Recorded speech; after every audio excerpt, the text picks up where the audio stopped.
our October Zazenkai examining the Hekiganroku Blue Cliff Record, Case 42, Chobo-Ji's Beautiful Snowflakes. Engo's introduction. He talks independently, acts independently, and she trudges through the mire for the sake of others. She talks with others, acts with others, and he stands alone, like a silver mountains and iron cliffs. If you doubt and hesitate, you will be a ghost haunting a skull. If you stop to think, you will fall into hell. Don't you see the bright sun shining in the sky and feel the cool breeze blowing across the face of the earth? Was any of the great ones of ancient times like this? See the following. Chobo-Ji was leaving Yakusan. Yakusan let 10 Zenkaku, Zen students, escort him to the temple gate and bid him farewell. Chobo-Ji pointed to the falling snowflakes and said, "Beautiful snowflakes, one by one, but they fall nowhere else." Then one of the Zenkaku, named Zenkaku, said, "Then where do they fall?" Chobo-Ji gave him a slap. Zen said, "Chobo-Ji, you shouldn't be so abrupt." Chobo-Ji said, "If you are like that and call yourself a Zazenku, Emma will never let you go." Zen said, "What about yourself?" Chobo-Ji gave him another slap and said, "You look, but you are like a blind person. You speak, but you are like a deaf mute." Parentheses.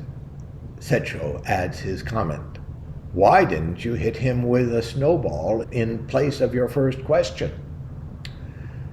Close parentheses. Teisho's verse. Hit him with a snowball. Even the best will fail to reply. Neither heaven nor earth knows what to do. Eyes and ears are blocked with snow. Transcendent serenity and purity. Even the blue-eyed old monk can't explain. Since we're in the fall instead of the winter, perhaps Chobo-Ji, in a similar circumstance when leaving the temple of Yakusan, might have said, "Beautiful leaves, one by one, but they fall nowhere else."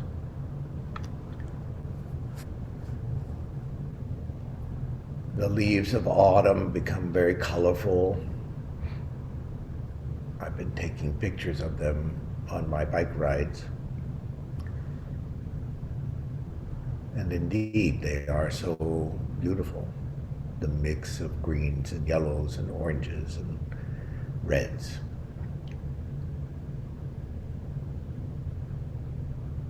And then the leaves fall, and they fall wherever they're going to fall, and slowly disintegrate. And we know that each leaf, there's never been exactly one like it before. There's never been exactly the same structure or the same color scheme or the same timing of falling. And each one of us is entirely unique. There's never been this combination of physical form and genetics and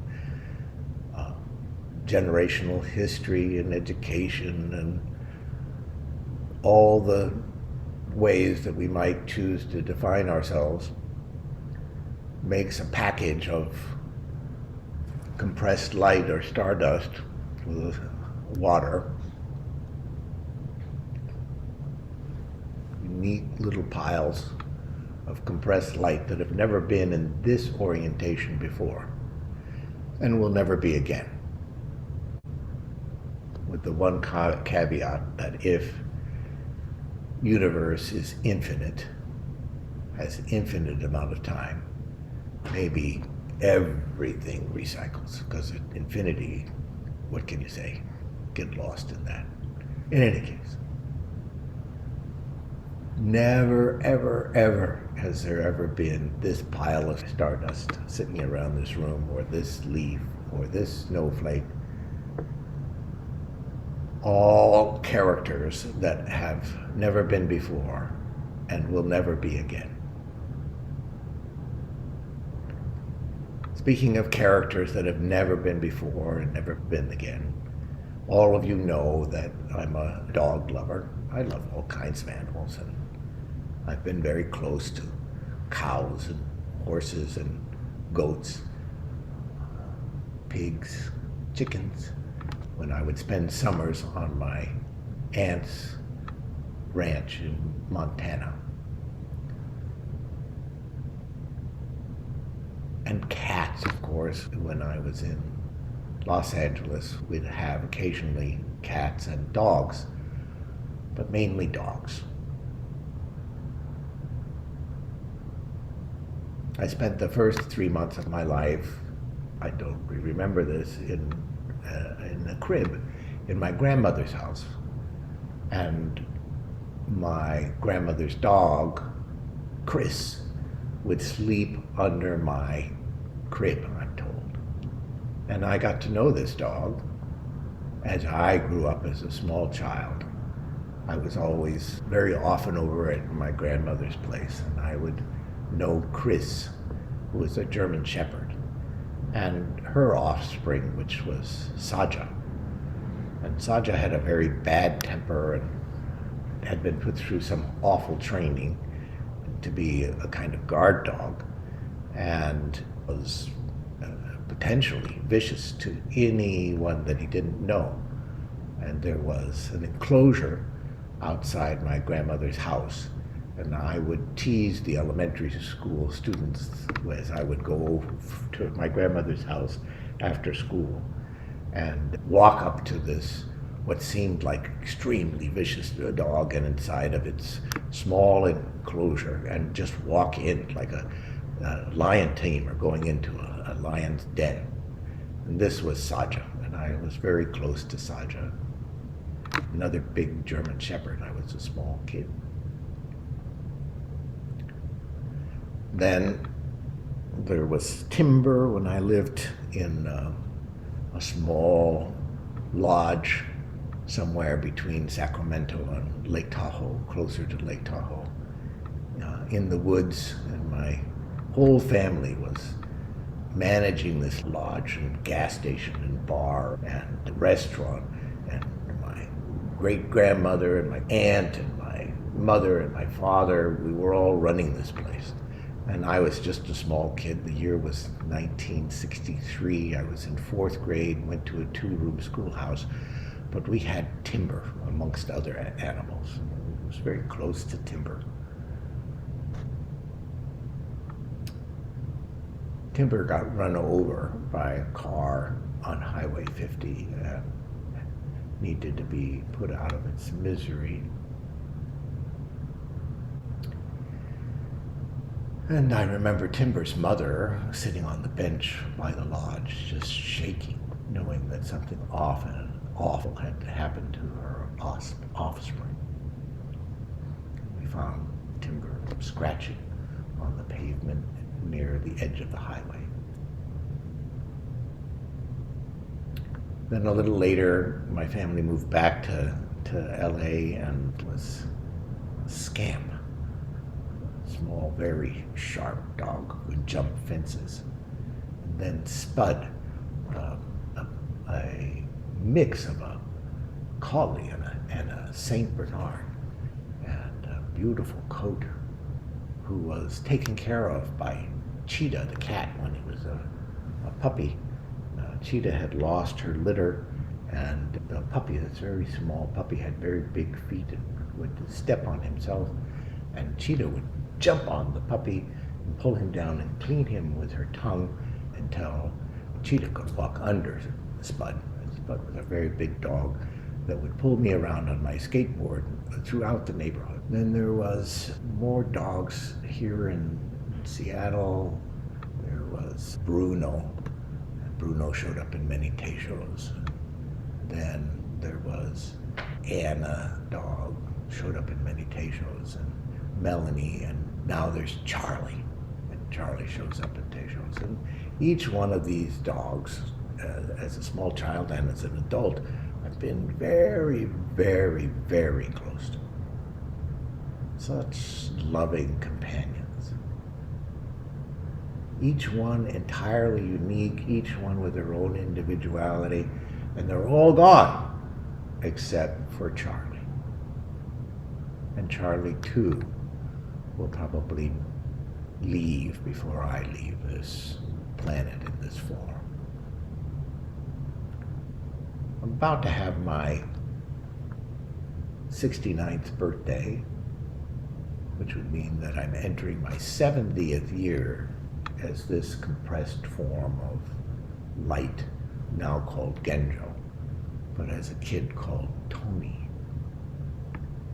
And my closest relatives, like my sister and my aunt, still call me by that name. Anyway, here we are, these compressed lights that are so slowly changing. We're not even the same from one day to another. I practice the piano every day, and there's a picture of Carolyn from about 15 years ago on the piano that I look at, and wow, I'll tell you, this package of light from 15 years ago to today is very changed.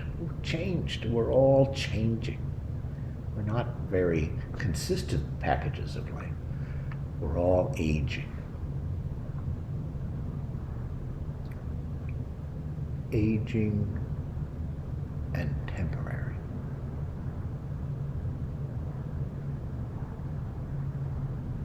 I happened to fall as a child, being born in North Hollywood. And now, for some time, since 1975, living here in Seattle. And after dropping this body, it's my wish that some of my ashes fall under the little cement stone lantern out there, so that some of my atoms will be a part of this garden.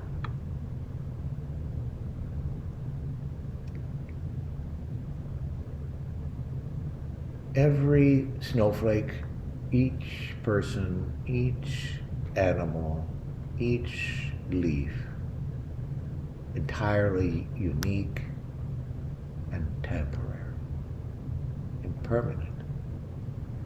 And yet, as we all know, the atoms have been around for billions and billions of years, same atoms, and our atoms mixed up together will be circling this particular star called the Sun for at least another 4.5 billion years, until it will probably expand and send off our atoms into interstellar space, and will be picked up by some other star at some point and reconstitute into all kinds of things, rocks and trees and grasses and maybe other flowers of consciousness, that they too will be temporary.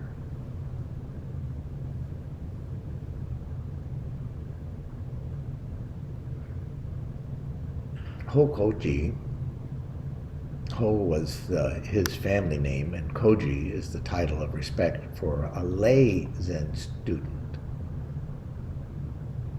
But Chobo-Ji went on to first study with Sekito and then with Baso, with whom he succeeded. So he became a Dharma heir of Baso, It's a very ancient story in China.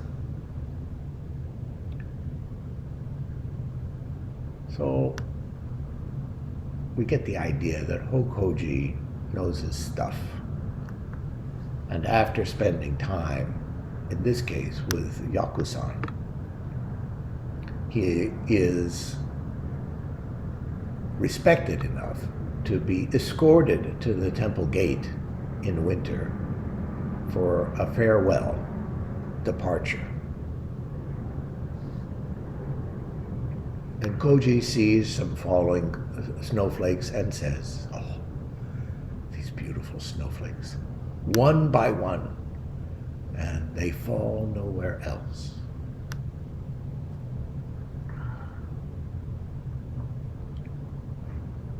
As soon as the snowflake falls, it loses its structure, even as it joins other snowflakes of snow. So a snowflake is extremely brief.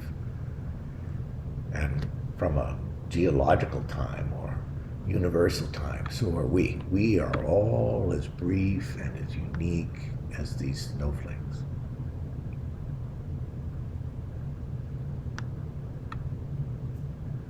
And we happen to fall right here at this time, in this package. We fall here in this October Zazenkai together.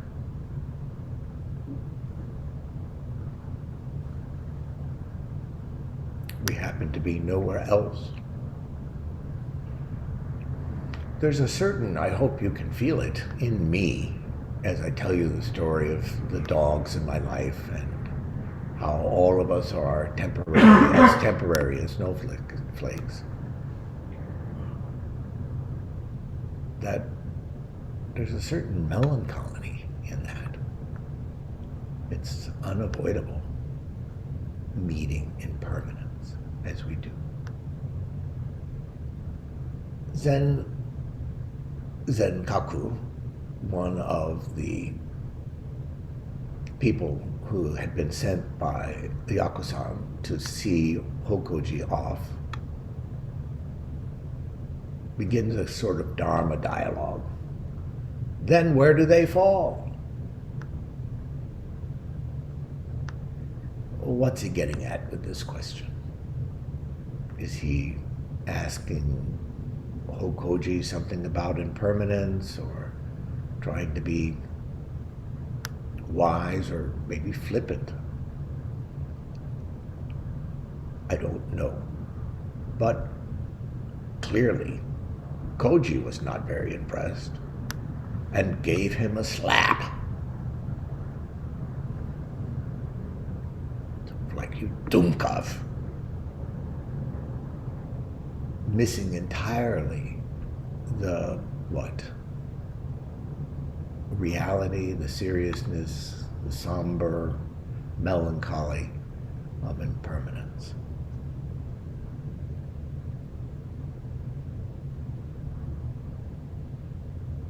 Teisho says, though, the koan is, how should maybe Zenkaku responded to Koji's melancholy about impermanence. Teisho says, why didn't you hit him with a snowball in place of your first question?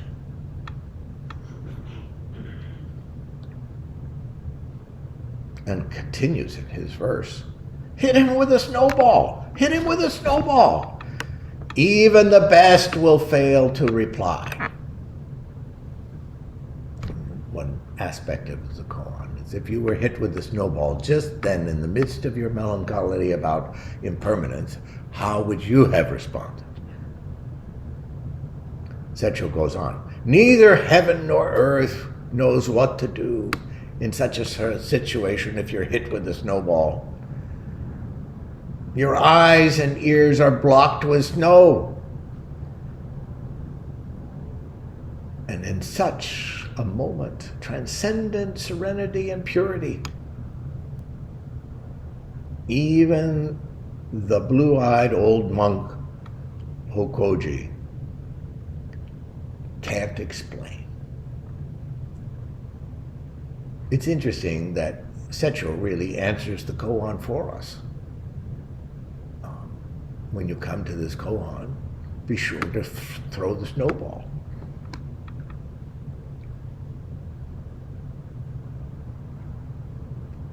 What do we do with this impermanence?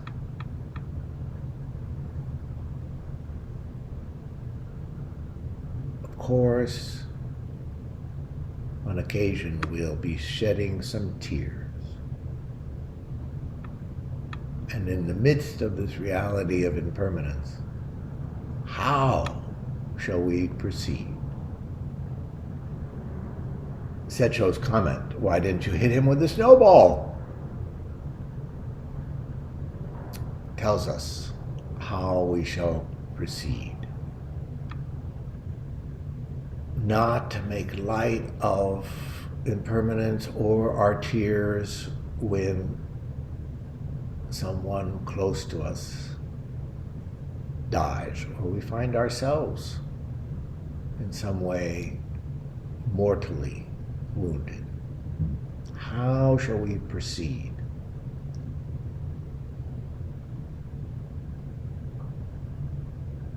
My very good friend and mentor recently died.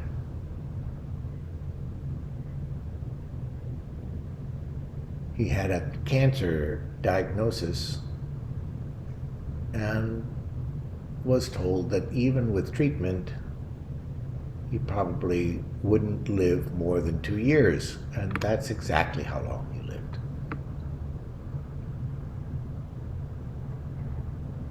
I'm sure he wasn't happy about the diagnosis. On the other hand, frankly, I've never met anyone who was this close to death who lived life so fully and gently and attentively and joyously for the entire 2 years.